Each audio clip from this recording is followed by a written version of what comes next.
Good evening boys. এখন class 9-এর poem the north ship এর এক্সারসাইজগুলো আলোচনা করছি। ফার্স্ট এক্সারসাইজ, কতগুলো মাল্টিপল চয়েস রয়েছে। নাম্বার 1 দেখো, the number of ships sailing by war, অর্থাৎ যে কটা জাহাজ রওনা দিয়েছিল তাদের সংখ্যা কত ছিল। এটা হবে নাম্বার এ 3। নাম্বারে দেখো 3 রয়েছে, মানে 3টি জাহাজ, এটাই অ্যান্সার হবে। এরপরে নাম্বার 2 দেখো, the wind carried the first ship to A, বাতাস প্রথম জাহাজটিকে কোথায় নিয়ে গিয়েছিল। এখানে দেখো নাম্বার সি রিচ কান্ট্রি, একটা ধনী দেশে নিয়ে গিয়েছিল, এটাই কারেক্ট। নাম্বার 3 দেখো, the second sheep turned towards the, দ্বিতীয় জাহাজটা কোন দিকে রওনা দিয়েছিল। এটা হবে নাম্বার ডি, মানে ইস্ট, দ্বিতীয় জাহাজটা পূর্ব দিকে রওনা দিয়েছিল। নাম্বার 4 দেখো, the decks of the third ship শোন, অর্থাৎ তৃতীয় জাহাজের পাটাতন কিরকম, কিভাবে ঝলমল করছিল। এটা হবে বি ফ্রস্টিলি, অর্থাৎ কুয়াশাচ্ছন্নভাবে। তাহলে নাম্বার 4 হবে বি। নাম্বার 5 দেখো, the Northern sky rose over the, উত্তরে আকাশ কিসের উপরে জেগে উঠেছিল। এটা হবে নাম্বার এ আনফ্রুটফুল সি, অর্থাৎ নিষ্ফলা সমুদ্রে, নিষ্ফলা সমুদ্রের উপরে উত্তরের আকাশ জেগে উঠেছিল। তাহলে 5 হবে এ। নাম্বার 6 দেখো, the third ship was rigged for a, মানে তৃতীয় জাহাজে যে পাল রশি ইত্যাদি খাটানো হয়েছিল সেটা কি ধরনের জার্নির জন্য খাটানো হয়েছিল। এটা হবে নাম্বার এ লং জার্নি, তৃতীয় জাহাজটিকে তৈরি করা হয়েছিল দীর্ঘ ভ্রমণের জন্য, দীর্ঘ পথ ভ্রমণের উপযুক্ত করে তাতে রশি পাল ইত্যাদি টাঙানো হয়েছিল। এরপরে চলে এসো এক্সারসাইজ 2। এক্সারসাইজ 2তে দুটো কোয়েশ্চেন আছে, অ্যান্সার লিখতে হবে। নাম্বার এ দেখো, what did the wind do to the second sheep, অর্থাৎ বাতাস দ্বিতীয় জাহাজটার কি অবস্থা করেছিল। এর অ্যান্সার লিখতে হবে, the wind hunted the second ship like a beast and anchored it in captivity, অর্থাৎ বাতাস দ্বিতীয় জাহাজটাকে পশুর মতো শিকার করেছিল এবং তাকে নোঙর করে বন্দি করেছিল। নাম্বার বি দেখো, give any 2 points of difference between the journey of the third ship and the other 2 ships, অর্থাৎ তৃতীয় জাহাজ এবং অন্য দুটি জাহাজের ভ্রমণের দুটো পার্থক্য দেখাও। তৃতীয় জাহাজও সমুদ্রে ভ্রমণ করেছিল আর প্রথম দ্বিতীয় জাহাজও সমুদ্রে ভ্রমণ করেছিল। এবার তৃতীয় জাহাজের সঙ্গে প্রথম ও দ্বিতীয় জাহাজের এই ভ্রমণের দুটো পার্থক্য দেখাতে হবে। এখানে নাম্বার 1 নাম্বার 2 করে লিখবে, বির মধ্যেই নাম্বার 1-এ একটা পয়েন্ট লিখবে, নাম্বার 2-তে আরেকটা পয়েন্ট লিখবে। নাম্বার 1-এ লিখবে, the first ship and the second sheep goat wind during their journey, but the third sheep did not get any wind, অর্থাৎ প্রথম জাহাজ ও দ্বিতীয় জাহাজ চলার পথে বাতাস পেয়েছিল, একটা প্রতিকূল বাতাস ছিল আর একটা অনুকূল বাতাস ছিল, কিন্তু তৃতীয় জাহাজ কোনো বাতাসই পায়নি। এটা হলো একটা পয়েন্ট। আর নাম্বার 2 লিখবে, the first ship and the second sheep came back after the journey, but the third ship did not come back. অর্থাৎ প্রথম ও দ্বিতীয় জাহাজ ভ্রমণের শেষে ফিরে এসেছিল, কিন্তু তৃতীয় জাহাজটি ফেরেনি। এরপরে এক্সারসাইজ 3 এবং এক্সারসাইজ 4 এগুলো গ্রামাটিক্যাল এক্সারসাইজ। এক্সারসাইজ 3তে রয়েছে ফ্রেজাল ভার্ব। প্রতিটা সেন্টেন্সে একটা করে ফ্রেজাল ভার্ব আন্ডারলাইন করা আছে, নিচে ফ্রেজাল ভার্বের লিস্ট দেওয়া আছে। ওই লিস্ট থেকে ফ্রেজাল ভার্ব নিয়ে এই আন্ডারলাইনড ভার্বগুলোকে, আন্ডারলাইন যেগুলো করা আছে সেগুলো হচ্ছে ভার্ব,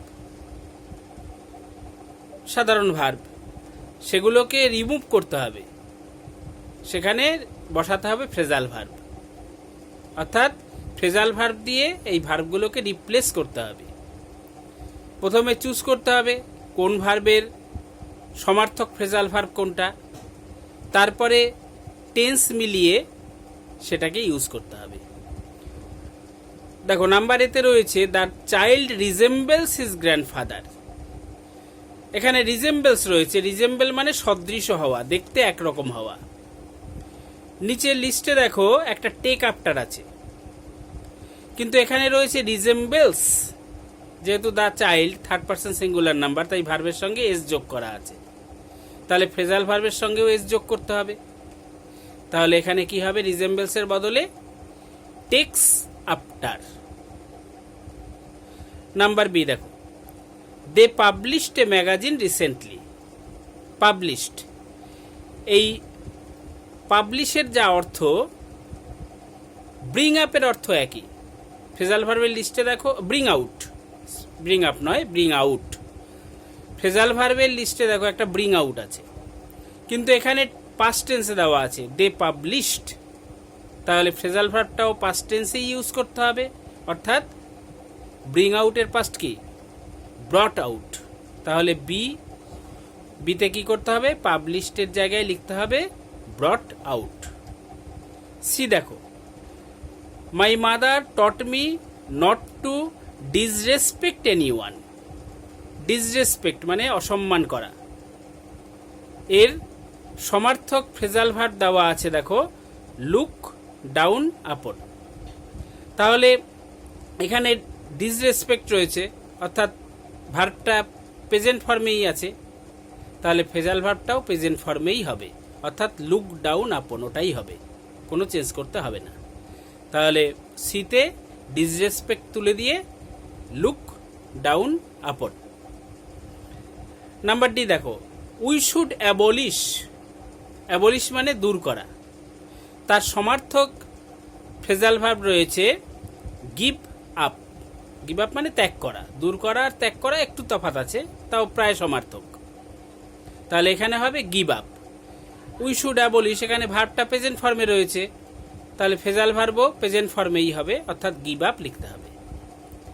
নাম্বার ই দেখো, a new university was built at Coochbehar. এখানে দেখো বিল্ট আন্ডারলাইন করা আছে। আবার ভয়েসটা খেয়াল করো, এ নিউ ইউনিভার্সিটি ওয়াজ বিল্ট, তার মানে প্যাসিভ ভয়েস। প্যাসিভ ভয়েসে ভার্বের কোন ফর্ম হয়, পাস্ট পার্টিসিপেল। তাহলে এখানে যে ফ্রেজাল ভার্বটা হবে তার পাস্ট পার্টিসিপেল ফর্মটাই ইউজ করতে হবে। বিল্ড মানে হচ্ছে প্রতিষ্ঠা করা, তার সমার্থক ফ্রেজাল ভার্ব সেট আপ। এবার সেট আপের পাস্ট পার্টিসিপেলও সেট আপ, সেটের পাস্ট পার্টিসিপেলও সেট।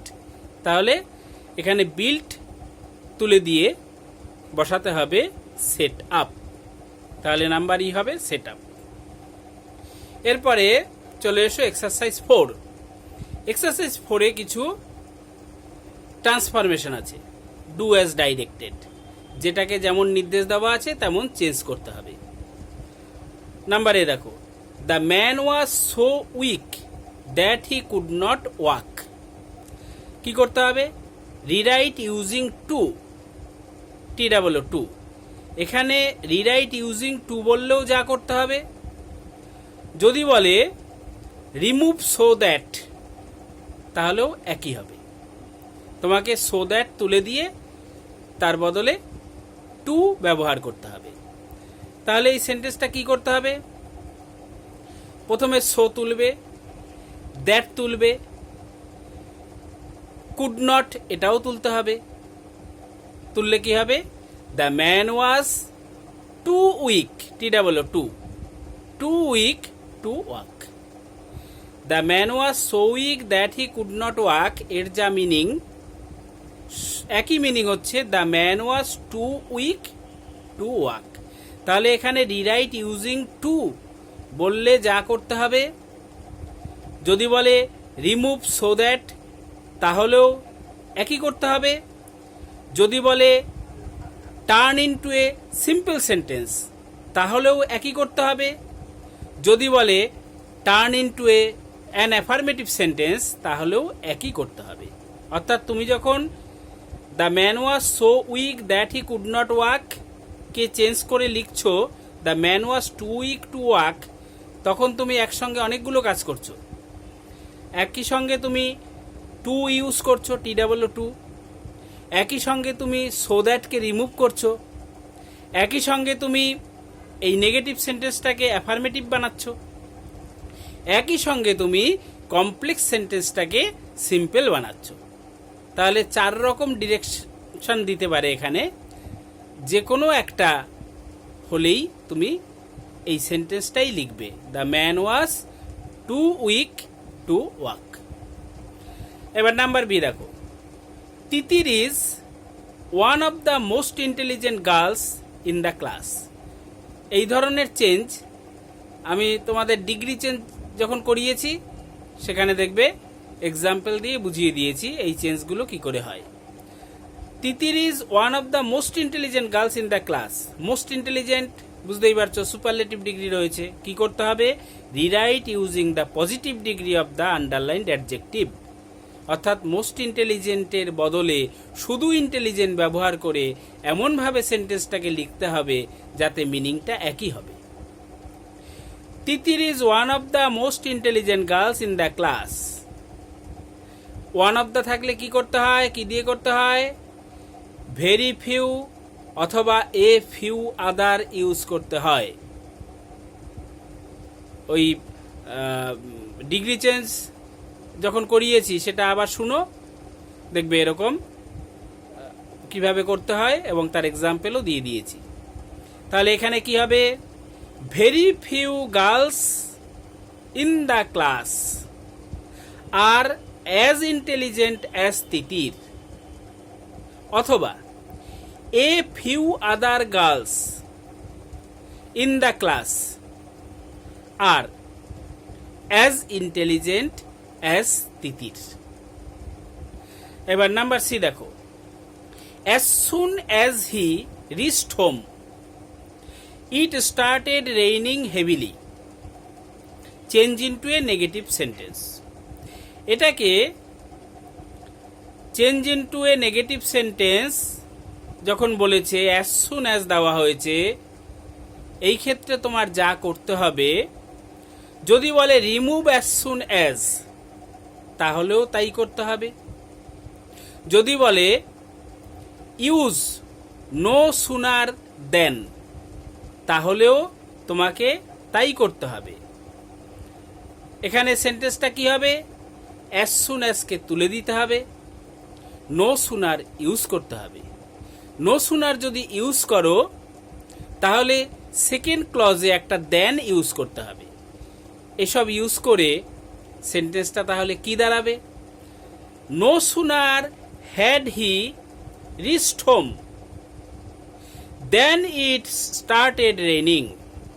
দেখো, no sooner had he reached home, no সুনারের পরেই হ্যাড ইউজ করতে হবে, কারণ পাস্টে যদি দুটো ঘটনা প্রায় একই সঙ্গে ঘটে, একই সময়ে ঘটে, প্রায় একই সময়ে, তার মানে কি সামান্য সময়ের পার্থক্য, সেকেন্ডের পার্থক্য, সেই ক্ষেত্রে কি করতে হয়?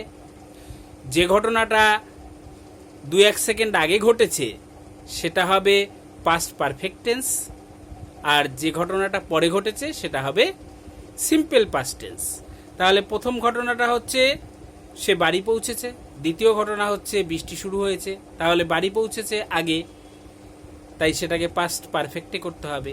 পাস্ট পারফেক্ট তোমরা জানো, হ্যাড লিখতে হয় এবং ভার্বের পাস্ট পার্টিসিপেল ফর্ম ইউজ করতে হয়। তাহলে এটা ফার্স্ট ক্লজটা কি হবে? No sooner had he reached home.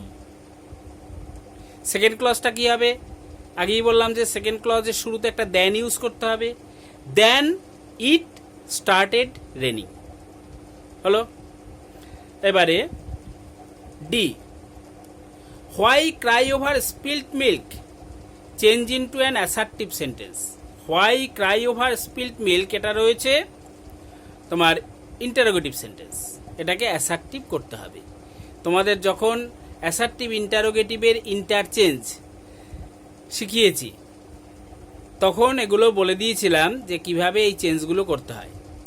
Interrogative থেকে অ্যাসার্টিভে চেঞ্জ করার বিভিন্ন রকম নিয়ম আছে, বিভিন্ন রকম নিয়ম আছে।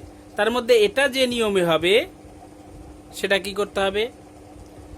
এটা তুমি শুড ইউজ করেও লিখতে পারো, আবার ইউজলেস ইউজ করেও লিখতে পারো। Why cry over spilled milk, এটার তুমি অ্যান্সার করতে পারো it is useless to cry over spilled milk. অথবা লিখতে পারো you should not cry over spilled milk. এরপরে ই দেখো, blood is thicker than water change into an interrogative sentence. এই যে ইন্টারোগেটিভ, অ্যাসার্টিভ আছে, ইন্টারোগেটিভ বানাতে হবে, এরও বিভিন্ন রকম নিয়ম আছে। অ্যাসার্টিভ ইন্টারোগেটিভের ইন্টারচেঞ্জের সময় বলে দিয়েছিলাম, সেটা ভুলে গেলে আবার শুনো। Blood is thicker than water, এটা বলেছিলাম যে ইন্টারোগেটিভ করার সময় একটা নিয়ম হচ্ছে যে অ্যাসার্টিভ সেন্টেন্সটা যদি পজিটিভ সেন্টেন্স হয় সেটাকে নেগেটিভ বানিয়ে নিতে হয়, তাহলে মিনিংটা একই থাকে। আর যদি নেগেটিভ সেন্টেন্স হয় তাকে পজিটিভ বানিয়ে নিতে হয় ইন্টারোগেটিভ করার সময়। তাহলে এটা পজিটিভ রয়েছে, blood is thicker than water, এটাকে নেগেটিভ বানিয়ে নিতে হবে। Is not blood থিকার than water লিখে একটা নোট অফ ইন্টারোগেশন বা কোশ্চেন মার্ক দিতে হবে। Is not blood থিকার than water. এরপরে চলে এসো F, he told a lie intentionally rewrite using the noun form of intentionally. Intentionally হচ্ছে একটা অ্যাডভার্ব, এর অ্যাডজেক্টিভ হচ্ছে ইন্টেনশনাল আর নাউন হচ্ছে ইন্টেনশন। তাহলে তোমাকে ইন্টেনশন ইউজ করে সেন্টেন্সটা লিখতে হবে যাতে মিনিংটা একই থাকে। হি টোল্ড এ লাই ইন্টেনশনালি, তাহলে এটা লিখতে পারো he told a lie with an intention. সে ইচ্ছাকৃতভাবে মিথ্যা কথা বলেছিল, মানে উদ্দেশ্য প্রণোদিতভাবে মিথ্যা কথা বলেছিল। এটাকে যদি বলি সে একটা উদ্দেশ্য নিয়ে মিথ্যা কথা বলেছিল, একই মিনিং। তাহলে হি টোল্ড এ লাই ইন্টেনশনালি, এটাকে লিখতে হবে he told a lie with an intention. G দেখো, run fast or you will be late change into a complex sentence. Run fast or you will be late এটা একটা compound sentence, এটাকে complex বানালে তুমি if দিয়ে বানাতে পারো। If you do not run fast you will be late. Run fast or you will be late মানে হচ্ছে জোরে দৌড়াও, না হলে তোমার দেরি হয়ে যাবে। তাহলে এর যা মিনিং, যদি তুমি জোরে না দৌড়াও তাহলে তোমার দেরি হয়ে যাবে, মিনিং একই। তাহলে কি লিখবে? If you do not run fast you will be late. এই দেখো, the reporter made the news public, এটা কি করতে হবে? Rewrite using the verb form of public. পাবলিকের ভার্ব ফর্ম ইউজ করতে হবে। পাবলিকের ভার্ব, পাবলিক হচ্ছে নাউন, এটার ভার্ব হচ্ছে পাবলিককে অ্যাডজেক্টিভ হিসাবেও ইউজ করা যায়, যেমন পাবলিক প্লেস, পাবলিক টয়লেট ইত্যাদি, সেখানে পাবলিক হচ্ছে অ্যাডজেক্টিভ। এটাকে ভার্ব ফর্ম হিসাবে ইউজ করতে হবে, অর্থাৎ পাবলিকের ভার্ব হচ্ছে পাবলিসাইজ। তাহলে কি লেখা যাবে? The reporter made the news public, the reporter পাবলিসাইজড the news, the reporter পাবলিসাইজড the news. ঠিক আছে, তাহলে রাইটিং স্কিল বাদে বাকি সমস্ত এক্সারসাইজ আলোচনা করলাম, এগুলো ভালো করে শুনো। সেম সিমিলার কোয়েশ্চেনের অ্যান্সার একইভাবে করতে পারবে। ঠিক আছে, অন্য যে জায়গা থেকেই দিক সিমিলার কোয়েশ্চেনের অ্যান্সার একই রকমভাবে করতে পারবে যদি এগুলো ভালো করে প্র্যাকটিস করো। আর রাইটিং স্কিল এখন বলছি না, কারণ রাইটিং স্কিল আলাদাভাবে আলোচনা করব, তখন ওই কী ধরনের রাইটিং কিভাবে লিখতে হয় সেটা আলোচনা করে তারপরে এই কোশ্চেনগুলো নিয়ে আলোচনা করা যাবে। ঠিক আছে, সেটা অন্য কোনো দিন হবে। Good night.